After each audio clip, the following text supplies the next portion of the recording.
Nanny had a disrespectful and proud attitude. From the very first week she arrived at the Carsons' home, her tone said it all. She would roll her eyes when Mrs. Carson's mother asked for a cup of tea, sigh when the old woman needed her shawl, and mutter under her breath when reminded of her chores.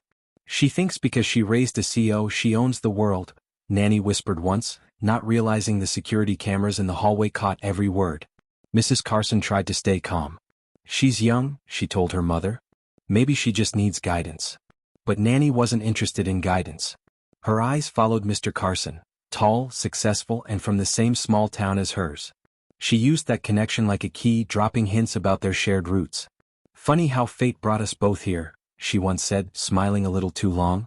Mr. Carson ignored it politely, but the look didn't escape his mother-in-law's sharp eyes. Something in that house was shifting, and everyone could feel it. It started with small things. The nanny began dressing differently, brighter clothes, soft perfume that lingered in the halls. She'd hum while setting the breakfast table, acting as though the home was hers. Mrs. Carson noticed. She wasn't a jealous woman, but something about the nanny's behavior felt off. When her husband complimented the scrambled eggs, the nanny's smile was too proud, as if she'd just won a prize. "Thank you, sir," she said, tucking a strand of hair behind her ear. "I learned that recipe from my mama back home, same town as yours, remember?" Mrs. Carson's heart tightened. The old woman, sitting at the table, caught her daughter's glance. "I told you she's too familiar," she whispered. "You can't let your kindness blind you." Still, Mrs. Carson believed in giving chances. "She's only trying to fit in," she told herself. But that belief began to fade when she found the nanny sitting in the family living room late one night, wearing Mrs. Carson's silk robe. "Oh, I was just waiting for Mr. Carson to get home," she stammered. That was the first night Mrs. Carson realized this was no innocent act of service. It was something else. The next morning, Mrs. Carson walked into the kitchen to find the nanny laughing with her husband over coffee. The sound of her husband's chuckle, once something that brought her peace, now made her chest tighten. "Oh, good morning, ma'am," the nanny said sweetly, sliding a cup across the counter. "I made your favorite latte, just the way you like it." Mrs. Carson smiled faintly. "Thank you, but I'll make mine." She didn't miss how the nanny's lips twitched in annoyance. When Mr. Carson left for work, Mrs. Carson finally spoke. "Listen, I appreciate your help, but I'd like you to remember your role here. You're part of the staff, not the family." The nanny's smile hardened. "Of course, ma'am. I only do what's asked of me." But that evening the disrespect became sharper. She ignored the old woman's call for tea. She rolled her eyes when Mrs. Carson gave instructions. And when guests arrived for dinner, she lingered too long by Mr. Carson's side, her hand brushing his sleeve as she poured wine. Mrs. Carson caught the look in her eyes, a look that said you're losing control of your own home. And for the first time Mrs. Carson wondered, was this woman deliberately trying to replace her? Days turned into weeks, and tension filled every corner of the Carson mansion.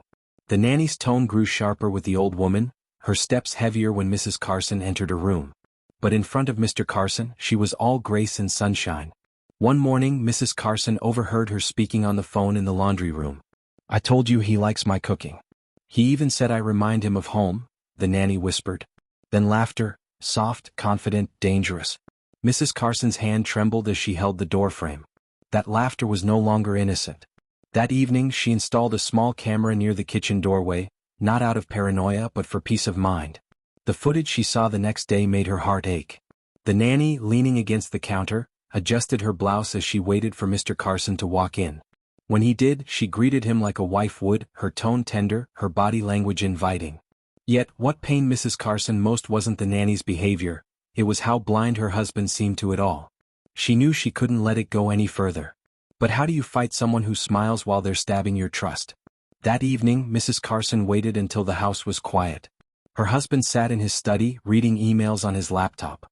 She closed the door softly behind her. "Ethan," she began, her voice calm but heavy, "do you ever feel like the nanny's gotten too comfortable here?" He looked up, puzzled. "Too comfortable? She's just doing her job, honey. The kids adore her." Mrs. Carson took a breath. "It's not just about the kids. She dresses differently now. Talks differently. I've seen the way she looks at you." Ethan chuckled, dismissing it. "You're overthinking this. She's from my hometown, that's all. You know how small-town folks are, warm and familiar." Mrs. Carson's eyes welled with quiet hurt. "Warmness is one thing, Ethan. Replacing your wife's role is another. Before he could respond, the door opened. The nanny stood there holding a tray. "Oh, I didn't mean to interrupt," she said innocently. "I just thought Mr. Carson might like some tea. He's been working so hard lately." Ethan smiled. "That's thoughtful, thank you."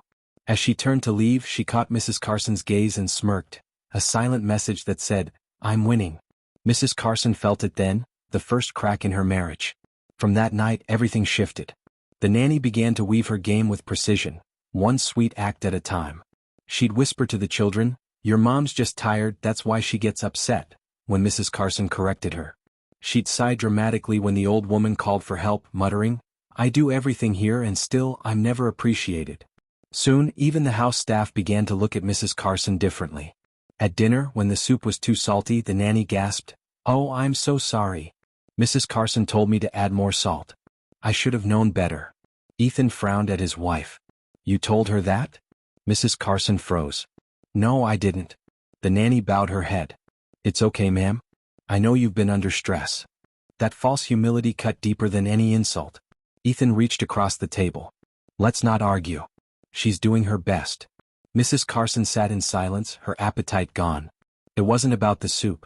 It was about control, and she was losing hers, piece by piece. Later that night, she looked at the security camera footage again. What she saw made her hand cover her mouth. The nanny was now entering Ethan's study when he wasn't home.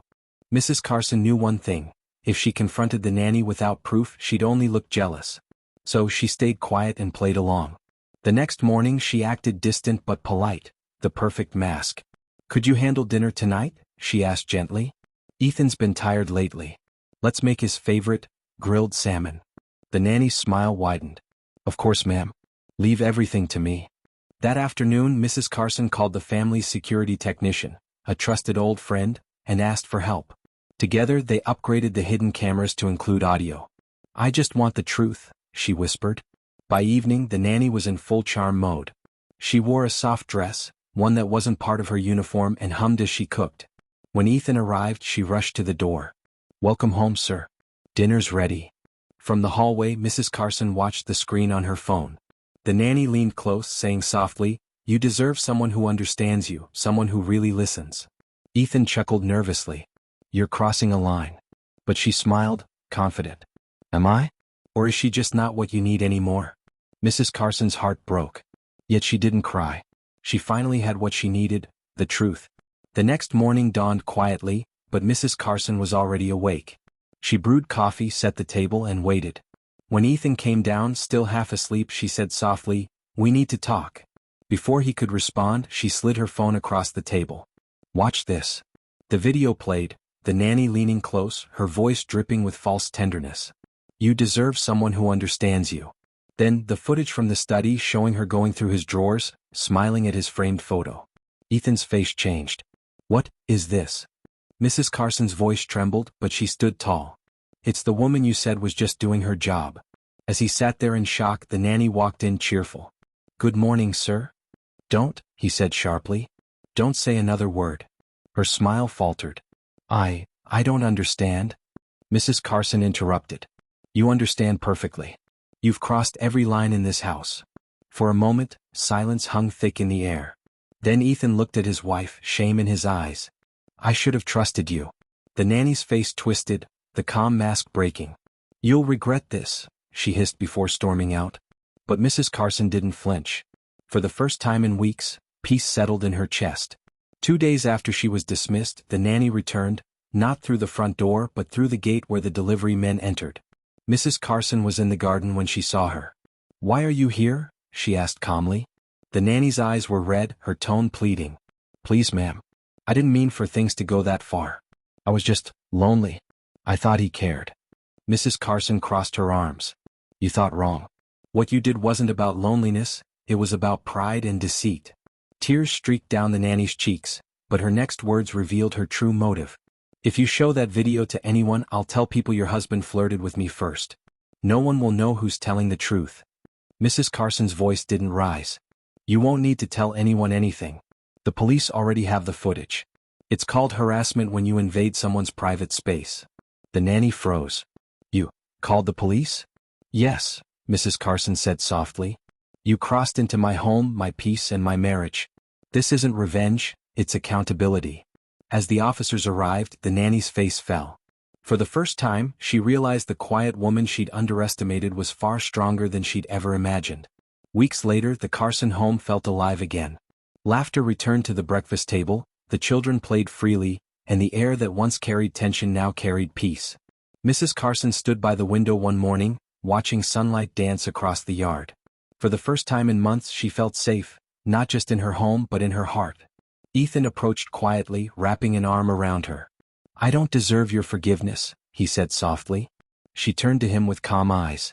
"It's not about deserving, Ethan. It's about learning. We both let our guard down, just in different ways." He nodded, holding her hand. "You were right all along." Later that day, Mrs. Carson visited her mother, who smiled knowingly. "You handled it with grace, my dear. That's what makes a woman strong, not anger but wisdom." That night, Mrs. Carson tucked the children into bed and lingered by the door.